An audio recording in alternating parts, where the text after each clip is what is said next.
Dear students, मैं doctor Vaishali Devpura, assistant professor, department of political science, government Meera girls college, Udaipur. आज मैं BA final year के students को सेकंड पेपर जो उनका है इंटरनेशनल रिलेशंस, उसमें जो एक प्रमुख टॉपिक है भारत और संयुक्त राष्ट्र संघ विषय पर जानकारी देना चाहूँगी।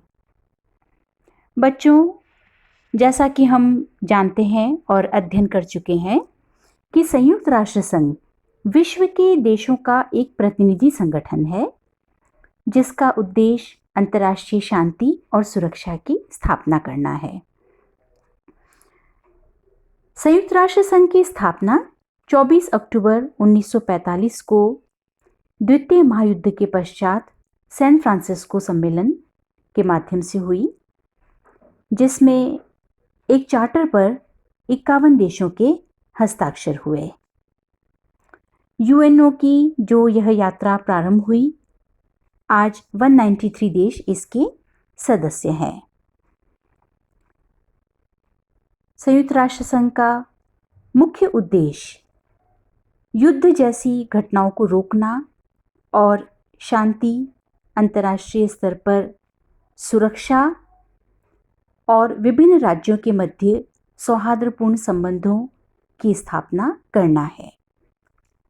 भारत की विदेश नीति, जिसे हम विस्तार से आगे पढ़ेंगे, भारत की विदेश नीति को, जो हमारे सिलेबस में है, इंडिया की फॉरेन पॉलिसी है और उसके साथ कुछ फॉरेन कंट्रीज़ की जो फॉरेन पॉलिसीज़ दे रखी है, तो विस्तार से हम बाद में इस पर बात करेंगे भारत की विदेश नीति पर। लेकिन जब हम भारत की विदेश नीति की बात करते हैं, उसके उद्देश्य और जो सिद्धांत हैं, वे सिद्धांत संयुक्त राष्ट्र संघ के उद्देश्य और सिद्धांतों के अनुकूल है। यानी कि जो संयुक्त राष्ट्र संघ के लक्ष्य हैं, उद्देश्य हैं, सिद्धांत है, वे ही भारत की विदेश नीति के सिद्धांत हैं और उन्हें पूरा करने के लिए भारत प्रतिबद्ध है। भारत की जो विदेश नीति है वह कुछ सिद्धांतों पर आधारित है, जो कहते हैं कि विश्व में शांति की स्थापना करना, अंतर्राष्ट्रीय विवादों का शांतिपूर्ण तरीकों से समाधान, परतंत्र राष्ट्रों को आत्मनिर्भर बनाने में निर्णय का समर्थन करना, जातिवाद, भेदभाव की समाप्ति करना, गरीब राष्ट्र जो तीसरी दुनिया के राष्ट्र हैं, उनके विकास के लिए अंतर्राष्ट्रीय आर्थिक और सामाजिक सहयोग करना, गुटनिरपेक्षता का सिद्धांत, सार्वभौमिक निशस्त्रीकरण, पंचशील के नियम, ये सभी भारत की विदेश नीति के उद्देश्य हैं और ये सभी संयुक्त राष्ट्र संघ की जो व्यवस्था है उसके महत्वपूर्ण अंग हैं। यहाँ तक कि भारत अपने संविधान में नीति निर्देशक सिद्धांतों के अंतर्गत इसमें से कई सिद्धांतों को स्थान प्रदान करता है।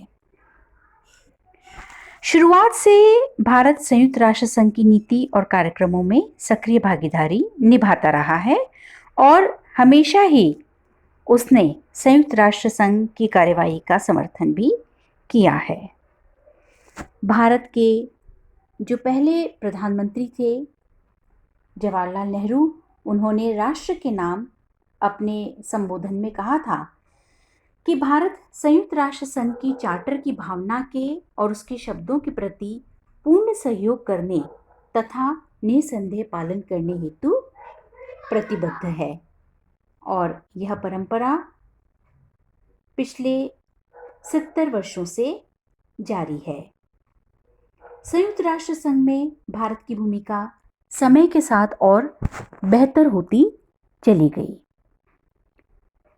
1954 में नेहरू ने संयुक्त राष्ट्र महासभा में वैश्विक निशस्त्रीकरण का समर्थन किया था। 1988 में राजीव गांधी ने संयुक्त राष्ट्र महासभा में विश्व से परमाणु हथियारों को समाप्त करने का आह्वान किया था। भारत में जब शासन परिवर्तन हुआ, लेकिन उसके बावजूद भी भारत संयुक्त राष्ट्र संघ की नीति का हमेशा से ही पालन करता रहा। संयुक्त राष्ट्र संघ में भारत के सहयोग का विश्लेषण करने हेतु शायद ही कुछ विशेष क्षेत्रों जैसे उपनिवेशवाद की समाप्ति, रंगभेद नीति का विरोध, निशस्त्रीकरण, शांति सेनाओं में भारत की भूमिका, गरीब देशों के विकास से संबंधित मुद्दे, मानव अधिकार, आतंकवाद की समाप्ति जैसे मुद्दे जो हैं, इनमें भारत की भूमिका की विवेचना करना बहुत ही आवश्यक हो जाता है। भारत की विदेश नीति में संयुक्त राष्ट्र संघ की मूल मान्यताओं का सदा ही पालन किया गया। भारत की विदेश नीति के जो मूल आधार है वो यूएनओ के आदर्शों के अनुकूल है और इसलिए भारत का योगदान संयुक्त राष्ट्र संघ के संदर्भ में उल्लेखनीय हो जाता है। भारत ने हमेशा ही यूएनओ को शक्तिशाली बनाने का समर्थन किया, क्योंकि संयुक्त राष्ट्र संघ मानवता की शांति की आकांक्षा है। यह बहुपक्षवाद पर आधारित है। अंतर्राष्ट्रीय कानून इसके कार्यकरण का मूल आधार है। सुरक्षा परिषद, जो कि संयुक्त राष्ट्र संघ का बहुत ही महत्वपूर्ण अंग है और शीत युद्धोत्तर विश्व में 1991 में भारत सुरक्षा परिषद का अस्थायी सदस्य निर्वाचित हुआ। भारत सुरक्षा परिषद का अस्थायी सदस्य है। भारत ने किसी भी देश के आंतरिक मामले में हस्तक्षेप का कभी समर्थन नहीं किया। भारत ने मानवाधिकार उल्लंघन का भी कभी समर्थन नहीं किया और भारत ने हमेशा ही अपनी महत्वपूर्ण भागीदारी यूएनओ के कार्यक्रमों में निभाने में अपना योगदान दिया है। संयुक्त राष्ट्र संघ की स्थापना के समय, जब 1945 में स्थापना हुई थी, एशिया और अफ्रीका के कई देश उपनिवेशवाद का शिकार थे। भारत ने सबसे पहले दिल्ली में आयोजित एशियाई सम्मेलन में और 1955 में बांडुंग शहर में आयोजित एशिया अफ्रीका के राष्ट्रों के सम्मेलन में इन राष्ट्रों की स्वतंत्रता की मांग उठाई। भारत की स्वतंत्रता ने भी दूसरे गुलाम देशों की आज़ादी के लिए मार्ग प्रशस्त किया। भारत ने प्रारंभ से ही उपनिवेशवाद का विरोध किया, इसे विश्व शांति के लिए खतरा माना। इसके लिए भारत ने 1960 में महासभा में उपनिवेशों की स्वतंत्रता के लिए ऐतिहासिक प्रस्ताव रखा, जिसे मील का पत्थर माना जाता है। इस प्रस्ताव को पारित करने के लिए महासभा द्वारा कमेटी का अध्यक्ष भारत को बनाया गया और 1960 में अफ्रीका के कई देश स्वतंत्र हुए और वहां उपनिवेशवाद का अंत हुआ। रंगभेद और जातीय भेदभाव की नीति भारत की विदेश नीति का प्रमुख भाग है। भारत ने सबसे पहले संयुक्त राष्ट्र संघ में पहली महासभा में 1946 में भेदभाव का मुद्दा उठाया। दक्षिण अफ्रीका व रोडेशिया में जो रंगभेद की नीति के जो लोग शिकार थे, भारत ने रंगभेद की नीति को संयुक्त राष्ट्र संघ के चार्टर के विरुद्ध माना। भारत में रंगभेद की नीति के कारण दक्षिण अफ्रीका की गोरी सरकार से 1946 को ही व्यापारिक और कूटनीतिक संबंध तोड़ दिए गए। जब तक समस्या का समाधान नहीं हुआ, भारत ने संबंधों को तोड़े ही रखा। इस तरह भारत ने 10 दिसंबर 1948 को महासभा द्वारा घोषणा हुई कि मानव अधिकारों की सार्वभौमिक घोषणा का समर्थन किया। सभी व्यक्तियों के मौलिक अधिकारों का समर्थन हुआ और जातीय भेदभाव को समाप्त करने की दिशा में ठोस प्रस्ताव या प्रयास किए गए। संयुक्त राष्ट्र संघ व्यवस्था के अंतर्गत तथा उसके बाहर भारत निशस्त्रीकरण का प्रबल समर्थक रहा है। जब महासभा में सामान्य व पूर्ण निशस्त्रीकरण का प्रस्ताव आया, तब भारत ने उसका पूर्ण रूप से समर्थन किया। भारत ने भावी शस्त्रों के नियंत्रण और अस्तित्व से बने हुए जो खतरे हैं, उनको पहचानते हुए निशस्त्रीकरण के लिए आवाज़ उठाई। भारत न केवल विशेष अस्त्रों के बल्कि पूरी तरह से निशस्त्रीकरण का पक्षधर है, जिससे कि संपूर्ण विश्व में शांति और सुरक्षा की स्थापना हो। भारत महाशक्तियों के साथ शस्त्र निर्माण में कोई होड़ नहीं करना चाहता। निशस्त्रीकरण के इसी भाव के कारण भारत ने CTBT पर हस्ताक्षर नहीं किए थे। भारत जो भेदभाव व्याप्त है विश्व में, उसका भी विरोधी रहा है। संयुक्त राष्ट्र में तीसरी दुनिया के विकासशील देशों का विकास संयुक्त राष्ट्र संघ की चार्टर की प्रस्तावना के अनुसार इसका उद्देश्य सभी राष्ट्रों के सामाजिक व आर्थिक प्रगति और उनके विकास में सहयोग प्रदान करना है। भारत की यह मंशा रही है कि जो तीसरी दुनिया के विकासशील देश हैं वे खुद आपस में भी विकास की भावना विकसित करें और जो महाशक्तियां हैं उनके माध्यम से भी उनका विकास किया जाए। जो सहयोगी संस्थाएं हैं, अंतर्राष्ट्रीय मुद्रा कोष, विश्व बैंक, भारत इस मुद्दे पर प्रतिबद्ध है कि इनके माध्यम से विकासशील देशों का कल्याण हो। विकसित देशों से विकासशील देशों को तकनीक का हस्तांतरण होना चाहिए, अंतर्राष्ट्रीय संसाधनों का उचित प्रबंध हो, अंतर्राष्ट्रीय व्यापार के उचित मानक निर्धारित हो। भारत हमेशा ही नई अंतर्राष्ट्रीय आर्थिक व्यवस्था का पक्षधर रहा है, जिससे कि जो विकसित राष्ट्र हैं वे विकासशील देशों को सहयोग प्रदान कर सकें और विकासशील देशों का सहयोग करें। साथ ही जो विकासशील देश हैं वे भी आपस में एक दूसरे को सहयोग प्रदान कर अपना विकास करें, जिससे कि संपूर्ण वैश्विक स्तर पर सुरक्षा और विकास के मापदंडों को प्राप्त किया जा सके। भारत ने हमेशा अंतर्राष्ट्रीय शांति और सुरक्षा का समर्थन किया है। भारत ने संयुक्त राष्ट्र संघ की जो शांति सेनाएं थी उसमें हमेशा ही अपनी महत्वपूर्ण भूमिका अदा की है। शीत युद्धोत्तर विश्व में संयुक्त राष्ट्र संघ द्वारा जो 23 शांति अभियान चलाए गए उनमें से 15 में भारत ने अपनी भागीदारी निभाई है। भारत ने कुछ महत्वपूर्ण शांति अभियान जिनमें Cambodia, Somalia, Rwanda, Haiti, Mozambique उल्लेखनीय है, उनमें अपनी सक्रिय भागीदारी निभाई है। एक विश्वसनीय शांति निर्माता के रूप में भारत ने सदैव ही संयुक्त राष्ट्र संघ का सपोर्ट किया है। भारत ने अपनी जो शांति बनाए रखने के प्रति जो भूमिका हो सकती है उसमें निष्ठापूर्वक अपना योगदान दिया है। भारत के द्वारा संचालित शांति निर्माण कार्यक्रमों में अनेक कार्यक्रम गैर सैन्य गतिविधियों से संबंधित रहे हैं, जैसे कि कंबोडिया, अंगोलिया, मोजाम्बिक में चुनाव का निरीक्षण करने के लिए भारतीय शांति सैनिकों को तैनात किया गया।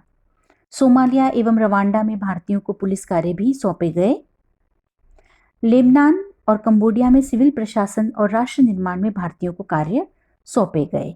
यह उल्लेखनीय है कि शीत युद्ध के बाद के युग में राज्यों के अंदर उत्पन्न होने वाले गृह युद्ध की संख्या में निर्णायक बढ़ोतरी हुई है।